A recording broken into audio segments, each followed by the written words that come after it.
లేని నెమ్మది, ఎక్కడా లేని సంతోషము ఈ చోట మనకు దొరికినది. అవునా?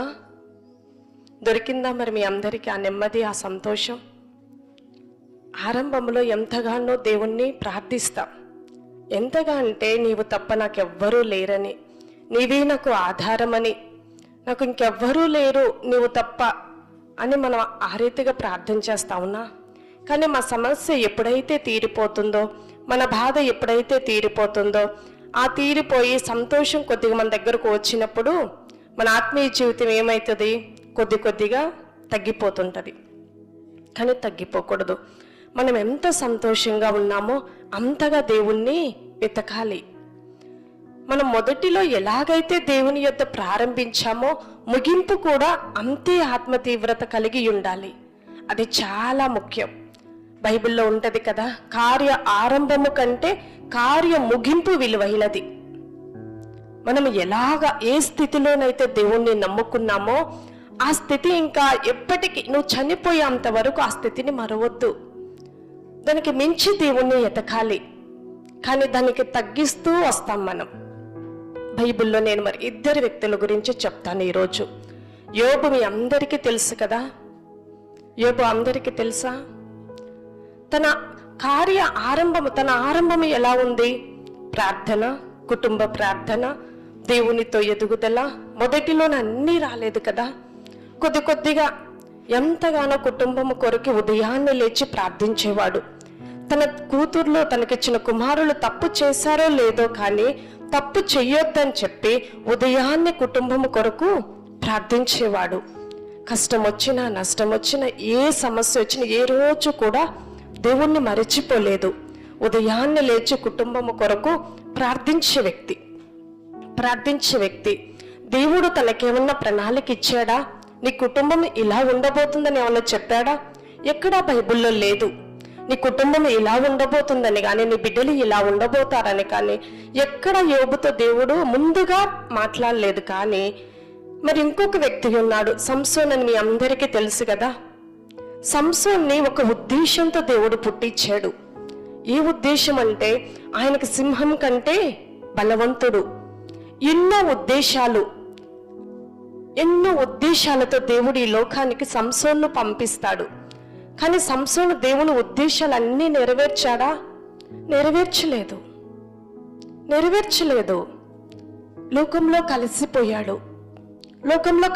లోకాన్ని చూసి ఆశపడ్డాడు, లోకాన్ని చూసి ప్రేమించాడు. కానీ యోబు దేవుడి ఉద్దేశం ఏది లేనప్పటికీ కూడా దేవుడి యొక్క భయముతో, భక్తితో దేవుణ్ణి వెంట నడిచాడండి. మరి ఎంతగా దేవుని వెంట నడిచాడంటే తన కుటుంబం అంతా పతనమైనా సరే నీవు తప్ప నాకెవ్వరూ లేరు. ఎంతగా ఆ దేశంలోనే ఉన్నతమైన స్థితిలో ఉన్న వ్యక్తి, ఆ దేశంలోనే ఆస్తిపరుడు అయినప్పటికీ కూడా అతనికి ఎన్నో నిందలు. ఎంతగా అంటే తన బిడ్డలు కూడా చనిపోతారు, తనకున్న ఆస్తి పోయింది, అన్నీ పోయినప్పటికీ కూడా దేవుణ్ణి మాత్రం మరచిపోలేదు.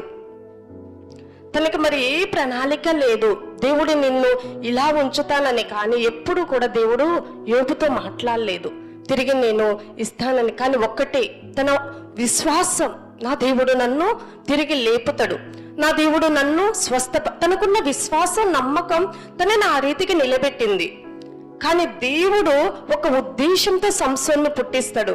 కానీ దేవుడు ఉద్దేశాన్ని సంసోను నెరవేర్చడు. ఈ రోజున దీనిని బట్టి నీకు ఏమి అర్థం అవ్వాలంటే విశ్వాసం ముఖ్యం, నమ్మకం ముఖ్యం.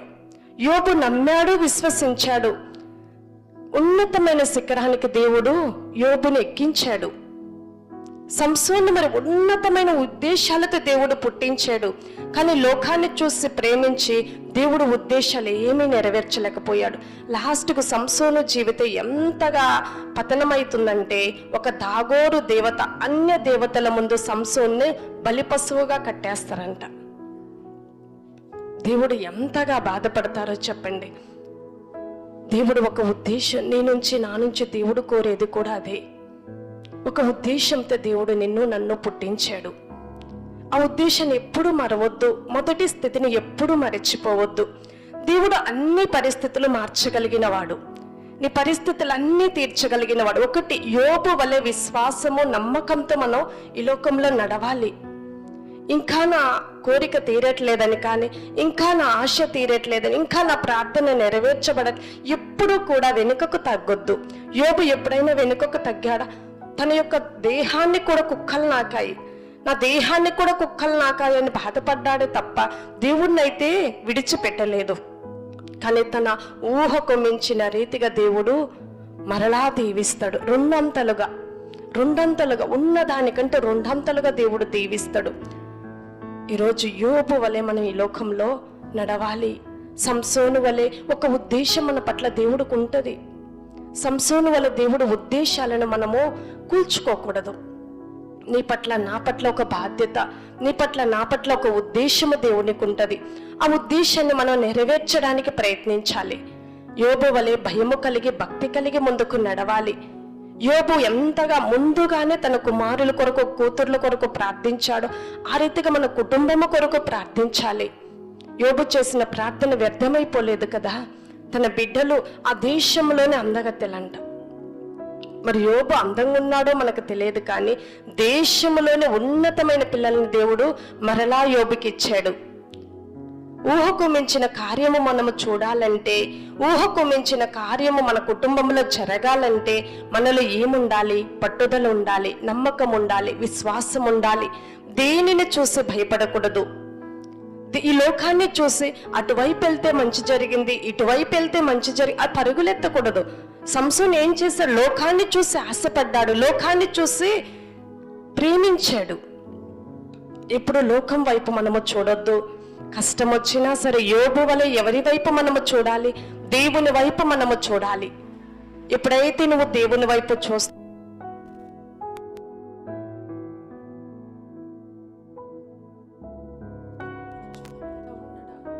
కష్టంలోనే యోబు జీవితం ముగిసిందా? ముగలేదు. దేవుడు తిరిగి దీవించాడు, తిరిగి మన యోబుని నిలబెట్టాడు ఆ దేశంలో. ఆ రీతిగా మనము కూడా ఉన్న స్థితిలో ఎప్పటికీ ఉండము. ఒకటే నేను కోరేది, యోబు వలె నమ్మకము కలిగి, విశ్వాసము కలిగి, పట్టుదల కలిగి ప్రార్థించాలి.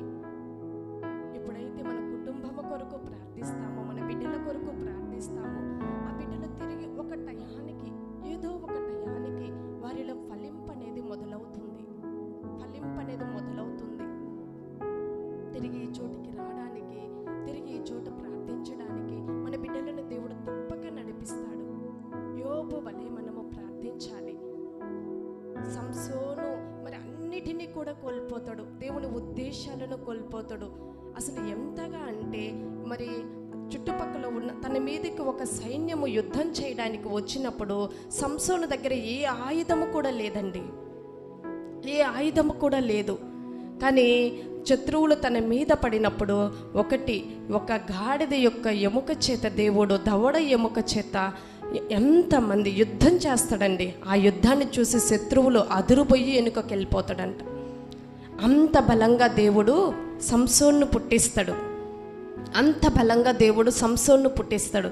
కానీ సంసోను ఆ బలమంతటిని కూడా లోకాన్ని చూసినప్పుడు మర్చిపోతాడంట. ఎప్పుడైతే మనం ఈ లోకాన్ని చూసినప్పుడు మనలో ఉన్న కష్టాన్ని బట్టి, నష్టాన్ని బట్టి మనము కూడా దేవుణ్ణి కొంచెం వెనుకంజ వేస్తూ ఉంటాం. ఎప్పుడూ కూడా లోకాన్ని చూడొద్దు.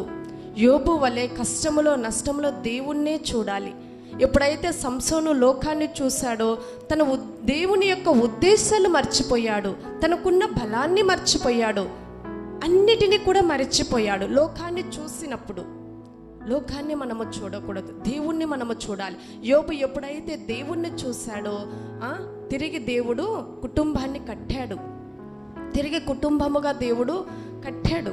ఏ కుటుంబాన్ని అయితే కోల్పోయాడో, ఏ ఆస్తినైతే కోల్పోయాడో, దేనినైతే తన జీవితంలో ఏ సంతోషాన్ని అయితే కోల్పోయాడో తిరిగి రెండంతలుగా దేవుడు యోబుకి ఇచ్చాడు.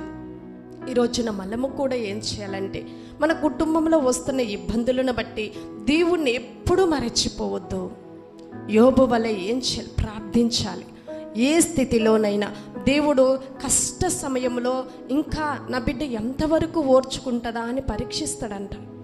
ఈ పరీక్షలో నా బిడ్డ ఓడిపోయిద్దా, గెలిచిద్దా అని. ఆ పరీక్షలో మనము, తండ్రి పెట్టే పరీక్షలో మనము గెలవాలి. అప్పుడే యోబు వలె దీవెనలు మన మీదకి వస్తాయి.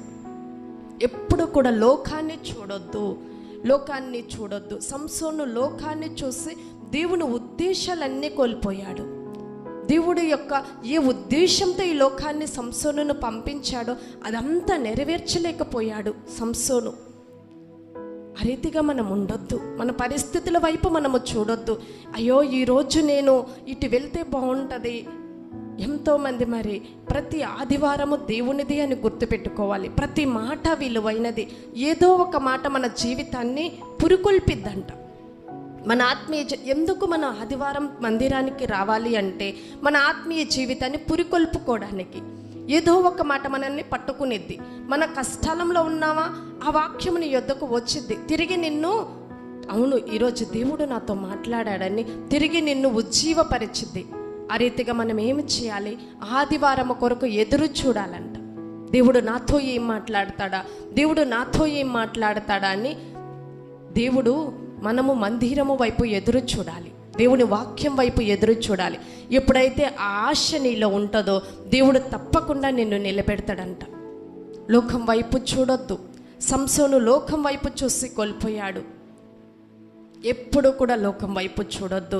యోబు వలె దేవుని వైపు చూసి ముందుకు నడిస్తే నిన్ను నన్ను నా దేవుడు నిలబెట్టగలిగిన దేవుడు. నమ్మినట్లయితే ఈ కొద్ది మాటలు మరి గుర్తుపెట్టుకోండి. ఈ కొద్ది మాటలను బట్టి దేవుణ్ణి స్తుతిస్తూ 2 నిమిషాలు ప్రార్థించుకుందాం. ఇచ్చిమే ప్రభువా, సంసోను లోకాన్ని చూసి ప్రభువా తన ఉద్దేశాన్ని మరచిపోయాడు కదా. అయా లోకాన్ని మళ్ళీ ఉండొద్దు ప్రభువా. లోక మాలిన్యము మాకు ఉండకొద్దు ప్రభువా. అయా ఏ మనస్సుతో నేను మొదట నీ మందిరంలో అడుగుపెట్టానో ఆఖరి వరకు కూడా ప్రభువా అదే మనస్సు నాలో ఉంచండి నైనా. అదే మనస్సు, అదే ఆరంభము నాకు ఉంచమని అడుగు మరి దేవుడు ఇచ్చేవాడు కదా. రోగములో నీవి మందిరానికి వచ్చేవేమో, కష్టములో నీవి మందిరానికి వచ్చేవేమో, నష్టములో నీ మందిరానికి వచ్చేవేమో ప్రభువా. అయా అదే ఆతురత ప్రభ, అదే ప్రేమ, అదే మొదటి ప్రేమ ప్రభ ఆఖరి వరకు కూడా నాలో ఉంచమని అడుగు దేవుణ్ణి. కార్య ఆరంభము కంటే ముగింపు గొప్పది కదా. నీ ఆత్మీయ జీవితాన్ని నువ్వు ఎలా దేవునితో మొదలు పెట్టావో, ఎలా ముగించబోతున్నావో దేవుడు నీతో మాట్లాడే దేవుడు కదా. యోబు మరి ఎలాగో అయితే ఆరంభించాడో ముగింపు కూడా అంతకు రెట్టింపుగా ఉన్నది కదా. నీ యొక్క ఆత్మీయ జీవితము కూడా అలాగే ఉండాలి. మొదట నీ ఒక్కదానివి మందిరానికి వచ్చావేమో, నువ్వు చనిపోయే నాటికి నీ యొక్క వంశము, నీ కుటుంబము, నీ గ్రామం అంతా కూడా అయా వృక్షము వలె నీకు కనబడాలి కదా. ఆ రీతిగా ప్రార్థించు. అయా నా ముగింపు చాలా గొప్పగా ఉండాలి ప్రభా. నాకు ఈ ముగింపు కోరదగినదిగా ఉండాలి ప్రభా. నా ముగింపుని నేను చూడాలి, ఆ యొక్క ఫలింపు నేను చూడాలి ప్రభా. యోబు చూశాడు కదా తన ముసలితనములో తన యొక్క ముగింపు ఎంతగా ఉన్నదో, ఎంత గొప్పగా ఉన్నదో. రెట్టింపు సంతోషము, రెట్టింపు ఆనందము, రెట్టింపు ఆస్తి, మంచి కుమార్తెలు దేవుడు ఇచ్చాడు కదా. నా ముగింపు కూడా అలాగున ఉంచు ప్రభువా. నా ముగింపును కూడా అలాగున ఉంచు ప్రభువా. నా ముగింపు గొప్పగా ఉండాలి ప్రభువా. మొదట నేను ఏ స్థితిలో మందిరంలో అడుగు పెట్టానో, మొదట ఏ స్థితిలో నేను ఈ మందిరానికి వచ్చానో ప్రభువా, అయా అంతకు రెట్టింపుగా నా ఆత్మీయ జీవితం ఉండాలి, అంతకు రెట్టింపుగా నా కుటుంబం ఉండాలని ప్రార్థించు. దేవుడు యోబు వలె నీకు ఇవ్వబోతున్నాడు కదా. అయా ప్రార్థించి పెదవులు నోరు తెరిచి దేవుణ్ణి అడుగు. అయా నా ముగింపు గొప్పగా ఉండాలి ప్రభువా, నా ముగింపు గొప్పగా ఉండాలి యేసయ్యా. దేవానికి వందనములు, దేవానికి వందనములు ప్రభువా. రాజ్యానికి వందనములు నైనా, ఆత్మదేవుడానికి వందనములు ప్రభువా. సంసోను వలె ప్రభువా నేను ఈ లోకాన్ని చూడొద్దు ప్రభువా, ఈ లోకాన్ని చూసి ప్రేమించొద్దు కానీ ప్రభువా యోబు వలె నీ వైపు చూసే నేత్రములు నాకు ఇవ్వు ప్రభువా. యోబు వలె ప్రభువా శ్రమను తట్టుకునే శక్తిని నాకు ఇవ్వు ప్రభువా, కష్టాలను తట్టుకునే శక్తిని నాకు ఇవ్వు ప్రభువా. నా ముగింపు చాలా గొప్పగా ఉండాలి ప్రభువా.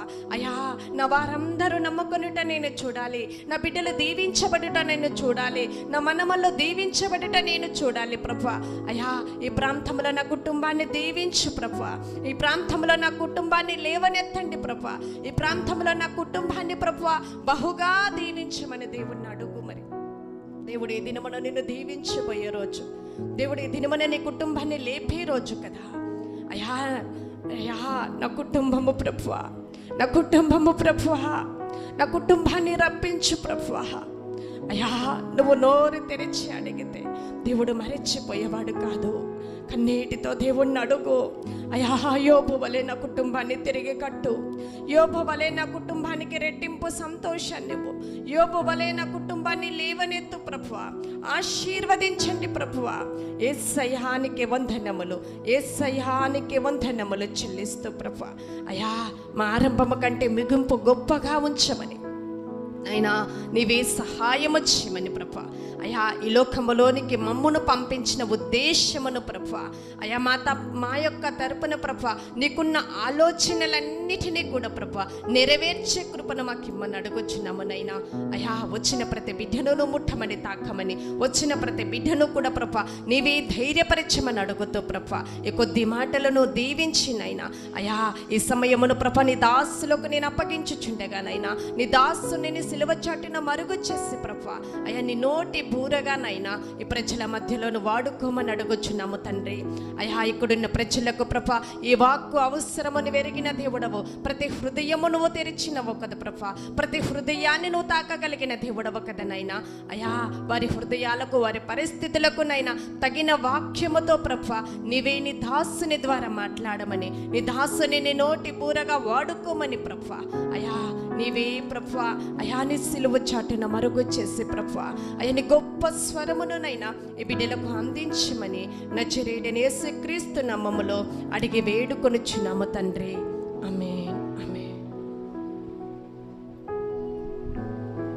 హల్లెలూయా. రెండు చేతులెత్తి హల్లెలూయా హల్లెలూయా. నిద్ర వచ్చే వాళ్ళు అల్లి చెప్పండి హల్లెలూయా. ఏమో హల్లెలూయా చెప్తారు ఏమనుకున్నా నేను. అన్నిటికీ హల్లెలూయా, అన్నిటికీ హల్లెలూయా. వచ్చాయి ఏ మాట మాట్లాడుతున్నా కూడా గమనించాలి.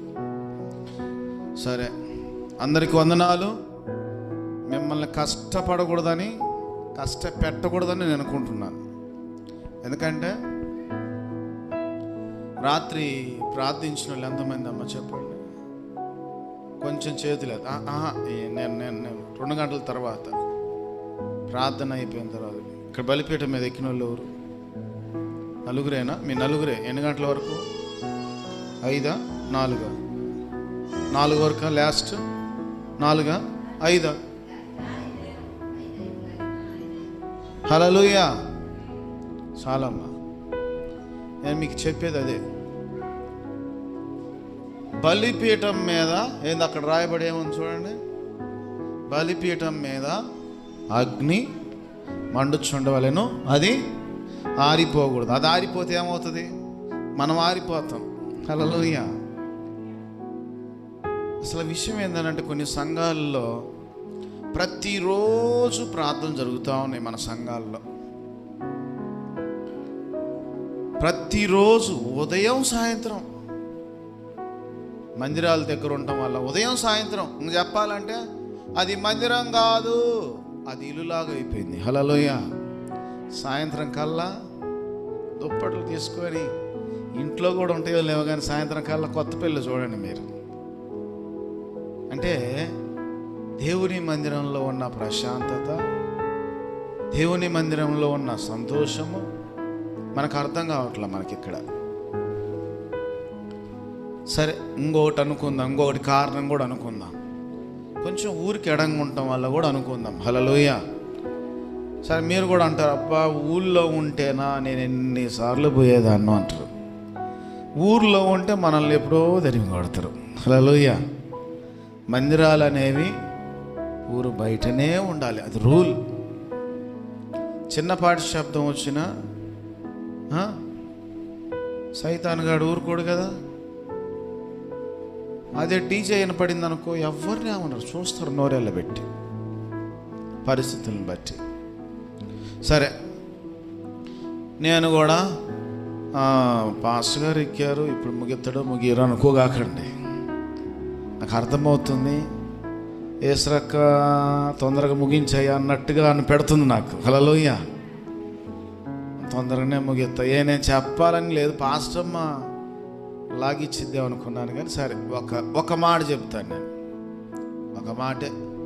ఆల్ నైట్లో దరిదాపు 2 దాకా రాత్రి ఏం చెప్పుకున్నామ్మా? ఎవరి గురించి చెప్పుకున్నాం చెప్పండి? రాత్రి ఆల్ నైట్ ప్రేయర్లో మీరున్నోళ్ళు ఎవరి గురించి మనం మాట్లాడుకున్నాము చెప్పండి? మర్చిపోయినవా? నిద్రలో మర్చిపోయినవా? చెప్పండి గట్టిగా. పేరు చెప్పండి అమ్మా. నెహమ్యా పేరు తిరగట్లేదా? నెహమ్యా గురించి ఆయన ఏం చేశాడంట? ఒక జామంసేపు నిలబడి, ఒక జామంతా వాక్యం చదివి, ఒక జామంతా పాపాలు ఒప్పుకొని, తన పితరుల పాపాలు ఒప్పుకొని ప్రార్థించాడంట. ఒక జాము కాదు కదా, 1 గంట కూడా మేము ఉండలేమయ్యా అంటారు. హల్లెలూయా. ఉండే రోజులు వస్తున్నాయి. సరే, మేము టైం వేస్ట్ చేయను. 2 రెఫరెన్స్లు చెప్తాను.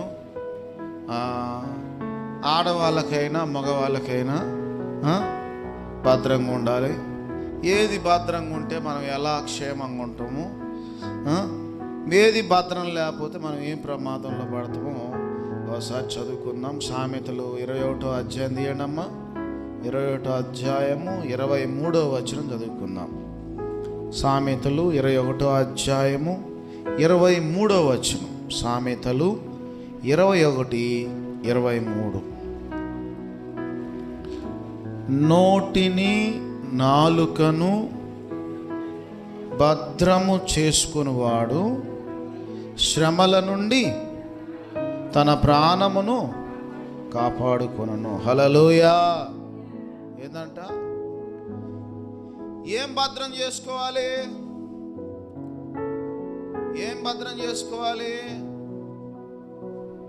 పండగ తీసుకొచ్చింది కూతుర్ని, పిల్లల్ని తీసుకొచ్చింది, కూతురుని తీసుకొచ్చింది. అల్లుడు అల్లుడు వెనక వస్తున్నాడు. మళ్ళీ అల్లుడు తీసుకొని రావడానికి వచ్చాడు. వెళ్ళిపోయే ముందు భద్రం అమ్మా అని అంటారా? లేకపోతే పిల్లల భద్రం అంటారా? చెప్పండి. హల్లెలూయా. ఏం భద్రం చెప్తారు చెప్పండి? మీకు బాగా తెలుసు. భద్రం అమ్మా, జాగ్రత్త, పిల్లలు జాగ్రత్త, ఎక్కే ముందు, దిగే ముందు, కూర్చొనే ముందు జాగ్రత్త, ముందు అది జాగ్రత్త. హల్లెలూయా. బస్సులో ఈ మధ్య ఎక్కువైనరు, డబ్బులు జాగ్రత్త, ఈ మర్చిపోగాకండి, జాగ్రత్త, భద్రం అని చెబుతావు కదా. అన్ని భద్రాలు చెబితే ఏదో ఒకటి పోగొట్టుకుంటాం మనం. హల్లెలూయా. మరి మనం బాహ్య రూపంలో ఉన్న వాటి కోసం భద్రం అని చెప్తున్నాం కదా. ఇక్కడ సొలొమోను మహాజ్ఞాని వేటిని భద్రం చేసుకుంటే కష్టాల నుంచి తప్పించబడతాము, వేటిని భద్రం చేసుకుంటే శ్రమల నుంచి తప్పించబడతాము, వేటిని భద్రం చేసుకుంటే ప్రాణము నుంచి బయటపడతాము అని అంటే నోరు, నాలుక. హల్లెలూయా. ఏందంట? నోటిని నాలుకను భద్రము చేసుకొనువాడు శ్రమల నుండి తన ప్రాణమును కాపాడుకొనును. హల్లెలూయా. అంటే దీన్ని బట్టి ఏమర్థం అవుతుందో తెలుసా? నీకు శ్రమలు ఎందుకు వస్తున్నాయి, ఇబ్బందులు ఎందుకు వస్తున్నాయి, సమస్యలు ఎందుకు వస్తున్నాయి అని అంటే నువ్వు అనుకుంటావు, దేవుడే నాకు శ్రమలు పెడుతున్నారా, దేవుడే నన్ను ఇబ్బంది పెడుతున్నారా అని నువ్వు అనుకుంటున్నావు. కానీ పొరపాటు అది కాదు. దేవుడు పొరపాటు కాదు. ఇదిగో నీ నోరే పొరపాటు. హల్లెలూయా. నీ నాలుకే పొరపాటు. చెప్పారు కదా, నోటిని నాలుకను అదుపులో పెట్టుకోవాలి. అదుపులో పెట్టుకోలేకపోతే ఏం జరుగుతుందంటే భారీ నష్టాలు వస్తాయి. చాలామంది యేసు ప్రభువుని నమ్ముకున్నాను, యేసయ్యను నమ్ముకున్నాను అని అంటారు, అబద్ధాలు ఆడతారు. బైబిల్లోనేమో చాలా స్పష్టంగా మాట్లాడు. అబద్ధమాడు పెదవులు యెహోవాకు హేయములు, సత్యవర్తనులు ఆయనకిష్టులు. అంటే అర్థమైంది, అబద్ధం ఆడేవాళ్ళు ఆయనకి ఇష్టం లేదు, సత్యాన్ని మాట్లాడేవాడే మాత్రమే ఆయనకి ఇష్టలు అని ఉంది. అంతేకాదు పోకిరి మాటలు ఈ దగ్గం. ఎక్కడ మనం శ్రమలో పడుతున్నాము అని అంటే ఇవే. బైబిల్లో చాలా స్పష్టంగా రాయించాడు. అందుకని ఈ బైబిల్ చదువుతూ ఉన్నప్పుడు మనకి ఏం చేయాలి, ఏం చేయకూడదు అనేవి స్పష్టంగా నేర్పిస్తాడు. ఈరోజు మనం లోకంలో ఉన్నట్టుగా ఉండకూడదు, లోకంలో జీవించినట్లుగా జీవించకూడదు.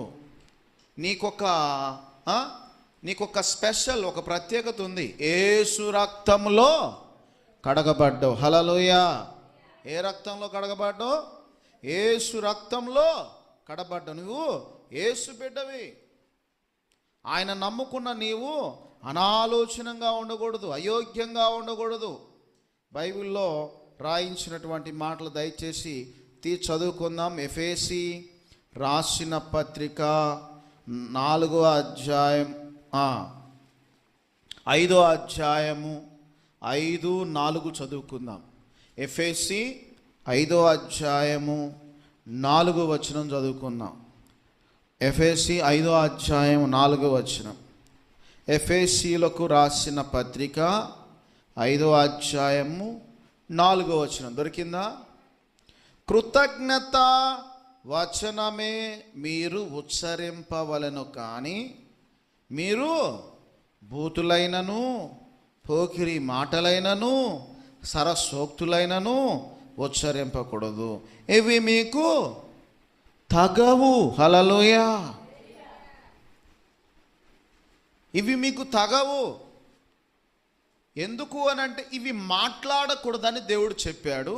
అదే మనం మాట్లాడుతున్నాము. మాట్లాడటం వల్ల మనం సమస్యలు కొని తెచ్చుకుంటున్నాము, మాట్లాడటం వల్ల శ్రమలు తెచ్చుకుంటా ఉన్నాం. కృతజ్ఞత వచనము, మీరు మాట్లాడాల్సింది ఏందో తెలుసా? కృతజ్ఞత వచనము. ఎవరికి కృతజ్ఞతలు తెలియజేయాలి? దేవునికి మాత్రమే కృతజ్ఞతలు తెలియజేయాలి. నీ నోట నుంచి వచ్చే ప్రతి మాట కూడా దేవుడు సంతోషపడాలి. నీ నోట నుంచి వచ్చే ప్రతి మాట వల్ల కూడా దేవుడు ఆనందించాలి. నీ నోటి మాట ద్వారా ఇతరులు కూడా నిన్ను ప్రేమించాలి. నీ నోటి మాట ద్వారా ఇతరులు నిన్ను గౌరవించాలి. అందుకని మన పెద్దలు అంటారు కదా, నోరు మంచిదైతే, చెప్పండి, ఈ బాగా తెలుసు మీకు, నోరు మంచిదైతే ఊరు మంచిది. ఎందుకని అంటారు ఆ మాట? నోరు మంచిదైతే ఊరు మంచిది అంటే అర్థం ఏం తెలుసా? చాలామంది ఇంతకుముందు మా అమ్మ నాన్న వాళ్ళు అప్పుడప్పుడు తూర్పు వెళ్ళేవాళ్ళు. మాకు జీవాలు ఉన్నాయి. నేను కూడా అప్పుడప్పుడు సెలవులు వచ్చినప్పుడు వెళ్ళేవాళ్ళం. మా నాన్నమ్మడి గొర్రెలు కాసేటప్పుడు నేను కూడా వెళ్తా ఉంటే, అదిగో చిన్నాడు ఆ ఊరు అడ్డాలోళ్ళు రానంటాడు. హల్లెలూయా. అమ్మ మంచోళ్ళు కాదు ఆ ఊరులా అంటాడు. అంటే నోటి మాట తీరు. వాళ్ళు మంచోళ్ళు కాదు, చాలా పౌరోళ్ళు, కొట్టనేను కొడతారని అంటాడు. హల్లెలూయా. జాగ్రత్తగా భద్రంగా ఒక్క గొర్రెను కూడా ఏ చేలో పడకుండా చాలా జాగ్రత్తగా మేపేవాడు మా నాయన. ఆ పరిధిలో ఆ ఊరు ప్రమాదకరము అని అంటే, ఆ మనుషులు ప్రమాదకరం అని అంటే దూరంగా ఉండేవాడే కానీ తన్నులు తినేవాడు కాదు, దెబ్బలు తినేవాడు కాదు. హల్లెలూయా. అందుకని అడుసు తొక్క నేల, కాళ్ళు కడగ నేల. బురదలో కాలేయటం ఎందుకు? కడుక్కోవడం ఎందుకు? నీ నోటిని అదుపులో ఉంచుకుంటే అదే క్షేమం. నీ నోరుని అదుపులో పెట్టుకుంటే అదే క్షేమకరం. అందుకని కృతజ్ఞత వచనం. దేవుని నమ్ముకున్న బిడ్డలు, అక్క ప్రైజ్ ది లార్డ్, అక్క ప్రైజ్ ది లార్డ్, అన్న praise the Lord. Praise the Lord అంటే ఇంగ్లీష్లో వందనాలు. అవసరాన్ని బట్టి నువ్వేమైనా నువ్వేమైనా మాట్లాడాలని ఇష్టపడుతున్నావు అనుకో, తన గురించి ఏమైనా చెప్పాలనుకున్నావు అనుకో, తను ఓదార్చాలనుకుంటున్నావు అన్నా, దేవుడు తప్పకుండా దీవిస్తాడు అన్నా, నువ్వు భయపడగాక అని నీ నోటి మాట ద్వారా ఆదరణ కలిగించే మాటలు ఏమన్నా అవసరాన్ని బట్టి కృతజ్ఞతావచనం పలకాలి. చాలామంది అంటారు కదా, ఆదరించరా నాయన అంటే ఆర్పిస్తారు. హల్లెలూయా. అప్పుల సమస్యలో ఉన్నోడికి నీ నోటి మాట ద్వారా ఆదరించబడాలి. అనారోగ్యంతో ఉన్నోడికి నీ నోటి మాట ద్వారా ఆదరణ కలగాలి. మరి రెండసింతల మందిరంలో కాళ్ళు బాగా వాసినాయి. నిన్న నిలబెట్టాడు కదా మా అన్న, మా ఇంటి దగ్గర ప్రేయర్ జరిగింది కదా, మా పాస్ట్గా నిలబెట్టాడు కదా, గుర్తుందా మీకు? హల్లెలూయా. మా పాస్ట్గా నిలబెట్టాడు. కళ్ళు పోయేవానికి కళ్ళు వచ్చినాయి అని కాళ్ళు వచ్చినాయి. మందిరానికి ఒక్కొక్కళ్ళు వస్తున్నారు, మీలాగే కొంగేసుకొని ప్రార్థన చేస్తూ ఉన్నారు. ఏందయ్యా వచ్చావంటే కాళ్ళు వచ్చినాయా? ఎంత వయసు అయ్యా అంటే 40. వామ్మో, కాళ్ళు ఇంకేముంది, ఇంకేం లేదయ్యా, కష్టమయ్యా అంటున్నట్ట. హల్లెలూయా. ఇవి కాదు, ఏం కాదు, ధైర్యంగా ఉండు అనే మాట వేరు. ఆదరించరా నాయన అంటే ఆరిపోస్తారు మనోళ్ళు. అలా కాదు, అవసరాన్ని బట్టి కృతజ్ఞతావచనమే పలకాలి. పలకకుండా ఏం మాట్లాడదు తెలుసా? సందర్భాన్ని ఇదిగో ఎక్కువ మాట్లాడుతున్నారా నువ్వు, నేను గనక నోరు తెరిచాననుకో నా పురాణం బయటకు వస్తుందని చెప్పేసి ఏం చేస్తారో తెలుసా? వదులుతారు ఒక బాణం. బూతులు, పోకిరి మాటలు, సరసోక్తులు ఇవి మనకు తగవు అని అంటున్నాడు. ఇవి మాట్లాడటం వల్ల ఏం జరుగుతూ ఉందనంటే అపవాదికి చోటిచ్చినట్టయితుంది. దేవుని కోపాన్ని రేపినట్టయితుంది. కాబట్టి గుర్తుపెట్టుకోవాలి, దేవుని సన్నిధానంలో ఉన్న మీరు ఎలా ఉండాలి అంటే దేవునికి అనుకూలంగా ఉండాలి. హల్లెలూయా. అందుకే నీ సామెతలు 18వ అధ్యాయము 21వ వచనంలో జీవము మరణము నాలుక వశము, దాని యందు ప్రీతిపడువారు దాని ఫలము పొందుదురు అని ఉంది. జీవానికి వెళ్ళాలన్నా మరణానికి వెళ్ళాలన్నా ఈ నాలుక ద్వారానే. కాబట్టి నమ్మకంగా ఉండాలి దేవునికి. నీ నోటిని అదుపులో పెట్టుకో, భద్రం చేసుకో. ఎప్పుడైతే నువ్వు బైబిల్లో ఒక మాట ఉంది, ఒక్క మాట చాలా మంచి మాట. యాకోబులు రాసిన పత్రిక తీయండి, యాకోబు పత్రిక 1వ అధ్యాయము చూడండి దయచేసి. హల్లెలూయా. యాకోబు పత్రిక 1వ అధ్యాయము తీశారా? హల్లెలూయా. 19వ వచనం చదవయ్యా. 1వ అధ్యాయం 19వ వచనం. నా ప్రియ సహోదరులారా, మీరు ఈ సంగతి ఎరుగుదురు గనుక ప్రతి మనుష్యుడు వినుటకు వేగిరపడువాడను, మాట్లాడుటకు నిదానించువాడను, కోపించుటకు నిదానించువాడనై ఉండవలెను. హల్లెలూయా. 2 చేతులెత్తి చెప్పండి, హల్లెలూయా. ప్రతి మనిషి ఎలా ఉండాలి? వినటానికి వేగిరపడాలి. వినాలి. వినకముందే నోరు జారుతారు, చెప్పిందాక వినరు. అమ్మా అది కాదు, ఏం మాట్లాడుతున్నావయ్యా నువ్వు అని అంటారు. ఏం మాట్లాడుతున్నావమ్మ నువ్వు అంటారు. నేను చెప్పి వినరు. కొంతమంది అలాంటి మనుషులు ఉంటారు. మంచి మాట్లాడదామని వాళ్ళు చూసినా కానీ నువ్వు మాట్లాడే మాట మంచిది కాదు అని అంటారు. వినటానికి వేగిరి పడే విధంగా ఉండరు కొంతమంది. ఇంకొక మాట ఏంది, మాట్లాడేటప్పుడు ఏం చేయాలి? నిదానించువాడనై ఉండాలి. హల్లెలూయా. తొందరపడి మాట్లాడతారు. తొందరపడి మాట్లాడటం వల్ల నోరు జారే పరిస్థితి. నోరు జారితే మళ్ళీ ఏమైనా వస్తుందా చెప్పండి? అంటారు కదా, నోరు జారితే మనం వెనక్కి తీసుకోలేం. నోరు జారితే మనం వెనక్కి తీసుకోకుండా ఏం చేస్తారో తెలుసా? క్షమించండి అని అంటారు. సింపుల్గా సారీ అని చెప్తారు. మాట అనటం తోటల్లాగా వదిలేసి ఏమంటారు? ఏదో పొరపాటు జరిగిందిలే అని అంటారు సింపుల్గా.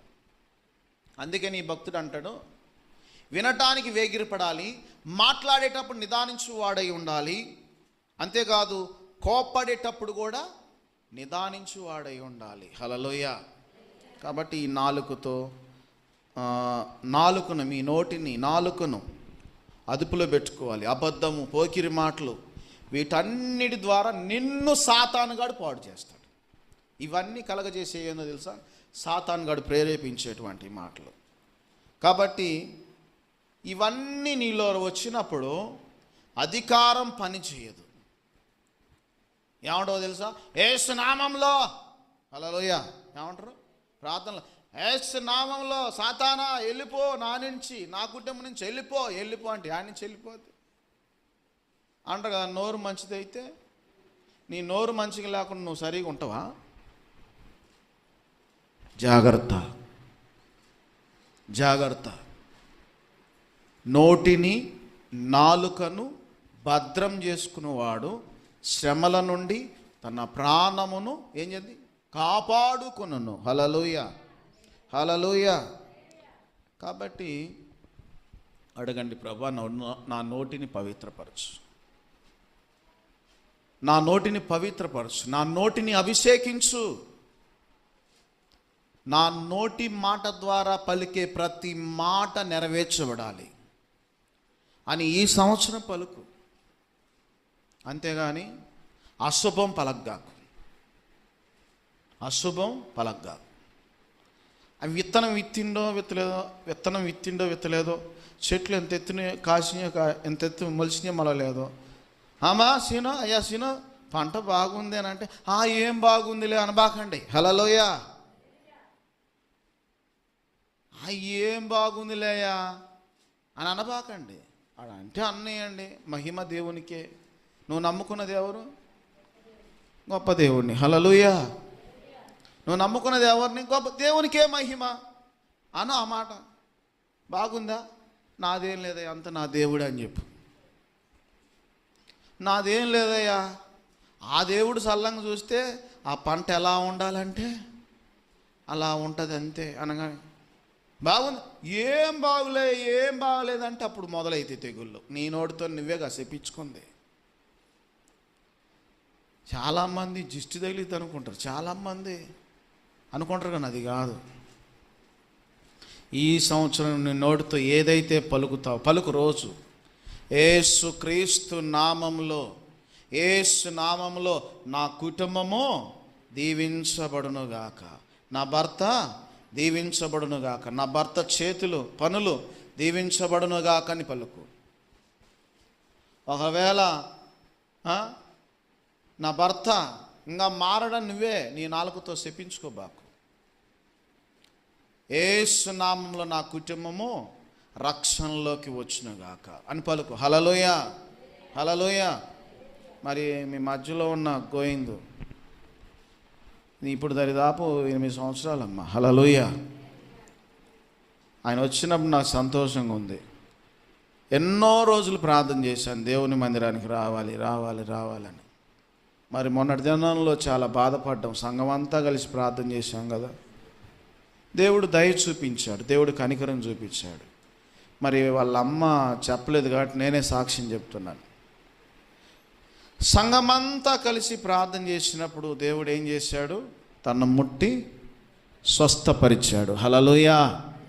స్వస్థపరచడమే కాదు, ఆ వ్యక్తిని మరలా దేవుని మందిరానికి తీసుకుని వచ్చాడు. అక్కడ ఉన్నోళ్ళు చెప్తున్నారు సాక్ష్యం.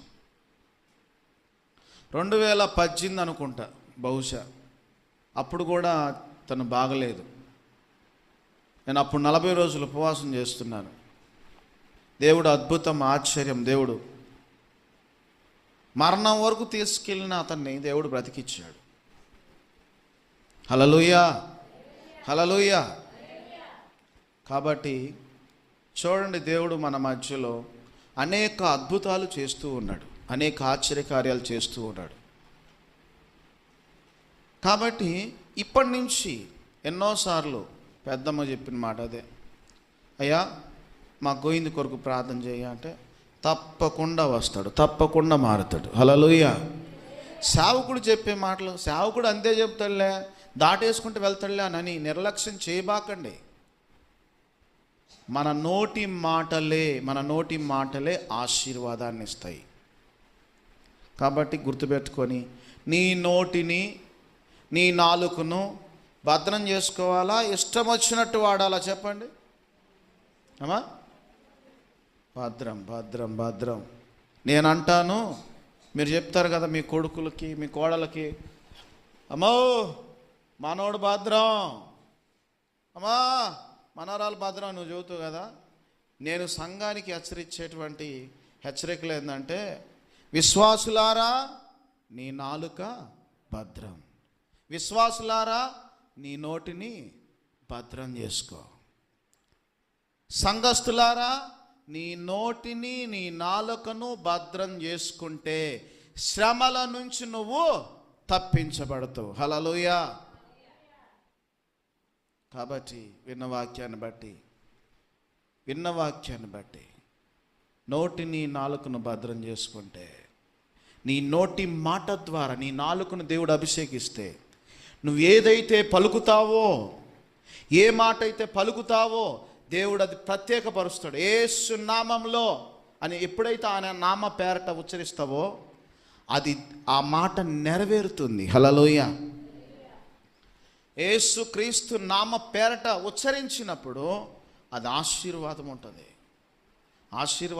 కాబట్టి ఈరోజు నుంచి మీ నోట నుంచి అపవిత్రమైన మాటలు, మీ నోట నుంచి అసభ్యకరమైనటువంటి మాటలు, మీ నోట నుంచి వ్యతిరేకమైనటువంటి మాటలు, మీ నోట నుంచి శాపగ్రస్తమైనటువంటి మాటలు మాట్లాడకుండా ఏం భద్రం చేసుకోవాలి చెప్పండి అమ్మా?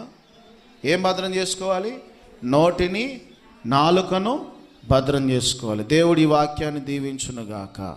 అందరు మోకరించి ప్రార్థన చేసుకుందాం. హల్లెలూయా. అందరు మోకరించి 2 చేతులెత్తి ప్రార్థన చేసుకుందాం. హల్లెలూయా, హల్లెలూయా, హల్లెలూయా, హల్లెలూయా. పరిశుద్ధాత్మదేవ 2 చేతులెత్తి దేవునికి వందనాలు చెల్లిద్దాం. 2 చేతులెత్తి ప్రభువా, నా నోటిని అభిషేకించు ప్రభువా, నా నాలుకను అభిషేకించు ప్రభువా, నా నోటిని అభిషేకించు ప్రభువా, నా నాలుకను అభిషేకించు ప్రభువా. నీ సాక్షిగా నేను బ్రతుకుతాను ప్రభువా, నీ సాక్షిగా నేను బ్రతుకుతాను ప్రభువా.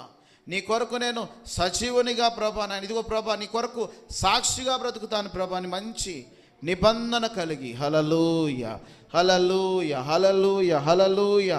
పరిశుద్ధాత్మదేవానికి స్తోత్రం, పరిశుద్ధాత్మదేవానికి స్తోత్రం. హల్లెలూయా, హల్లెలూయా, హల్లెలూయా. ప్రార్థన చేద్దాం మంచి మనసుతో. హల్లెలూయా. ఈరోజు అడగండి, ప్రభువా ఈ సంవత్సరంలో నా నోట నుంచి పవిత్రమైన మాటలు పలుకున్నట్లు స్థిరపరచండి తండ్రి. నా నోట నుంచి పవిత్రమైన మాటలు పలుకున్నట్లు స్థిరపరచండి తండ్రి. హల్లెలూయా, హల్లెలూయా. పరిశుద్ధాత్మదేవానికి స్తోత్రం, పరిశుద్ధాత్మదేవానికి స్తోత్రం. దయాళుడానికి స్తోత్రం, అద్భుతాలు చేయువాడానికి స్తోత్రం, ఆలోచన కర్తవైన మా దేవానికి స్తోత్రం. ఇదిగో తండ్రి, సంఘాన్ని అభిషేకించండి తండ్రి, సంఘాన్ని అభిషేకించమని అడుగుతున్నాను తండ్రి, సంఘాన్ని దీవించమని అడుగుతున్నాను తండ్రి, సంఘస్థుల్ని ప్రభు దీవించమని అడుగుతున్నాను ప్రభు. ఇదిగో తండ్రి, వారి నోటిని అభిషేకించమని అడుగుతున్నాను ప్రభు. నోటి మాట ద్వారా నాయన నోటిని, నాలుకను భద్రం చేసుకునేవాడు శ్రమల నుంచి, సమస్యల నుంచి విడిపించబడతాడన్న రీతిగా నాయన ఇదిగో తండ్రి, ఈ రోజు నుంచి వారి నోట పలికే ప్రతి మాట నీ నామానికి మహిమ తెచ్చుకోవాలి ప్రభా, నీ నామానికి ఘనత తెచ్చుకోవాలి ప్రభా. నీ కృపలో భద్రపరచమని, వచ్చినటువంటి ప్రతి ఒక్కరిని కూడా దీవించమని, ఆశీర్వదించమని యేసు నామములో అడిగి ప్రార్థన చేయించున్నాను తండ్రి. ఆమేన్. యేసు రక్తమే జయం, శిలువ రక్తమే జయం. యేసు నామానికి సంపూర్ణ విజయం, సాతాను క్రీడలకు సర్వనాశనం కలుగునుగాక. ఆమేన్. మన తండ్రి అయిన దేవుని ప్రేమ, కుమారుడైన యేసుక్రీస్తు కృప, పరిశుద్ధాత్మ అన్యోన్య సహవాసం ఇప్పుడు ఎల్లప్పుడు సదాకాలము తోడైయునుగాక. ఆమేన్. ఆమేన్.